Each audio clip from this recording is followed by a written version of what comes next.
India TV YouTube channel को subscribe करें और बेल आइकन दबाएं।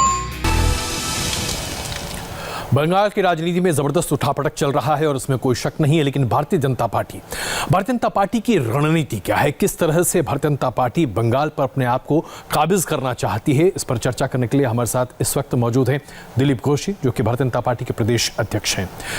दिलीप घोष जी, स्वागत है आपका। आपने ऐलान कर दिया कि आप इस बार नहीं चुनाव लड़ेंगे, लेकिन फिर भी आपको ये पूरा यकीन है 200 से ज्यादा सीटें आप जीतेंगे। इतना भरोसा कैसे ला रहे हैं आप? देखिए, लगभग 5 साल से हम लोग लगातार इस दिशा में काम कर रहे हैं। उसका थोड़ा थोड़ा नतीजा और पिछले पंचायत चुनाव फिर लोकसभा चुनाव में आया।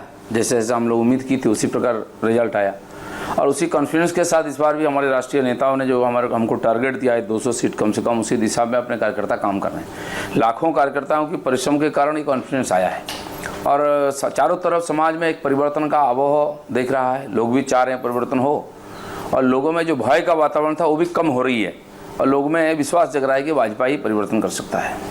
दिलीप दा, आप दरअसल भारतीय जनता पार्टी के उन कार्यकर्ताओं में से हैं बंगाल में जिन्होंने भारतीय जनता पार्टी का परचम तब थामा था जब बीजेपी बंगाल में कहीं खड़ी नहीं थी। लेकिन आज बीजेपी के पुराने कार्यकर्ता शिकायत कर रहे हैं कि टीएमसी से आए लोगों को ज़्यादा प्रमुखता दी जा रही है, अपनी पार्टी में अपने लोगों के लिए जगह नहीं है। क्या आपकी पार्टी में बीजेपी के नेताओं का अकाल पड़ गया है? नहीं, देखिए, ये बात सही है कि उस तरह के नेता हमारे पार्टी में कम है, क्योंकि हम कभी सत्ता में रहे नहीं तो हमारे नेताओं को लोग पहचानते नहीं हैं। और इन्हीं लोगों ने लड़ाई करके 18 पार्लियामेंट्री सीट दिलाया पार्टी को, इसलिए हमारे पास कार्यकर्ताओं की कमी नहीं है। लेकिन लगता है कि विधायक के रूप में जीतने के लिए कुछ कमी है। तो जो लोग जहाँ हमको मिल रहे हैं उनको हम स्वीकार कर रहे हैं, और लगभग 10-15% ऐसे नए लोगों को जो दूसरे पार्टी से आए हैं या तो राजनीति के बाहर के लोग हैं, ऐसे लोगों को हमने कैंडिडेट भी बनाया है। स्वाभाविक रहता है, पार्टी जब बढ़ता है नए लोग आते हैं उनको भी स्वीकार करना पड़ता है, समाज भी स्वीकार करने के लिए तैयार है। पार्लियामेंट इलेक्शन में हमने भी कई ऐसे लोग थे जो दूसरे पार्टी से आए थे, उनको टिकट दिया, आज वो एमपी बन करके यहाँ पार्लियामेंट में आए हैं। तो ये प्रक्रिया रहती है, और ये अचानक जब वृद्धि होती है पार्टी में, अपने पुराने कार्यकर्ताओं को थोड़ा सा उस स्थिति को स्वीकार करने में समय लगता है। तो लेकिन हमारे पार्टी के कार्यकर्ता का एक मनोस्थिति रहता है कि पार्टी जो निर्णय लेता है पार्टी के हित में लेता है, उसको मान के आगे चलते हैं। तो मुझे लगता है 2-4 लोग थोड़ी सी असंतुष्ट जो हैं उनको बात करके मना करके हम आगे चलेंगे और सफल होंगे। दिलीप दा, आपकी पार्टी एक कार्डर बेस्ड पार्टी रही है और आप लोगों ने हमेशा अपने कार्डर को प्रमुखता दिया है, लेकिन अब ऐसा लग रहा है कि बहुत सारे लोग अपने असंतोष को नहीं संभाल पा रहे। डिस्टेंस बहुत बड़े पैमाने पर सामने आ रहे हैं, विरोध जबरदस्त है, यहाँ तक कि दफ्तर में भी विरोध है, खास करके इसलिए क्योंकि टीएमसी से आए लोगों को टिकट दिया जा रहा है और लोग नाराज हैं कि हमने सालों मेहनत की। बीजेपी आज उस मेहनत को किनारे कर देती है।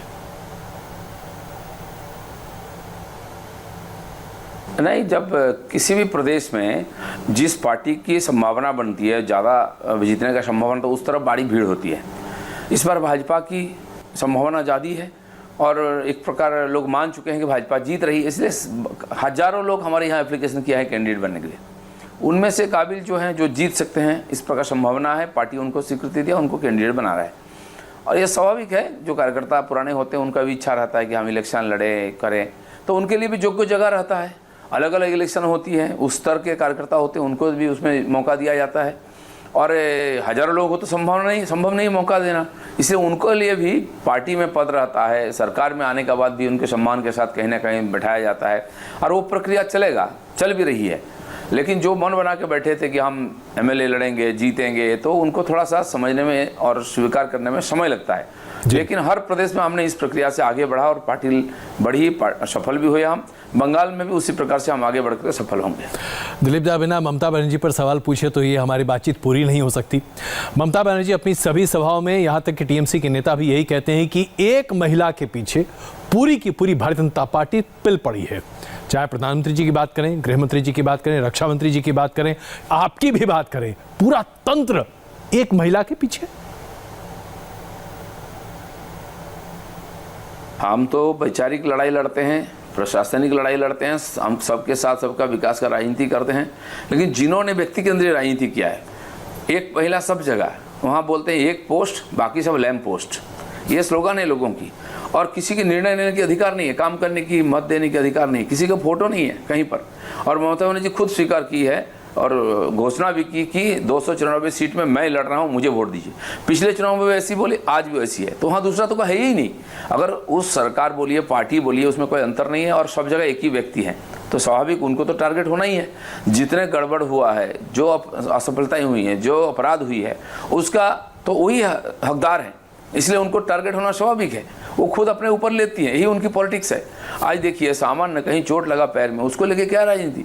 अब ठीक है, चोट लगी है, दुख की बात है, उसकी चिकित्सा होनी चाहिए, डॉक्टर देखें, उसका इलाज हो। सुरक्षा में चूक हुई तो सुरक्षा की जांच होनी चाहिए, चाहे सेंट्रल फोर्स ले लो, पुलिस पर भरोसा नहीं है तो। लेकिन रास्ता में उतर करके प्रदर्शन करना, अव्यवस्था निर्माण करना, भाजपा को गाली देना, भाजपा ऑफिस में जाके आक्रमण करना, भाजपा कहाँ से आ गई है। तो इसको हर चीज़ को पॉलिटिकल इशू बना करके, और ममता बनर्जी जिस ढंग से राजनीति करते हैं, लोग उससे परेशान हैं। इसको बदलना चाहिए। जी दिलीप दा, बहुत धन्यवाद इंडिया टीवी से बात करने के लिए। नमस्ते, मैं हूं मीनाक्षी जोशी। वीडियो और खबरों से अपडेट रहने के लिए India TV YouTube channel subscribe करें, बेल आइकन दबाना ना भूलें। जुड़े रहें इंडिया टीवी के साथ।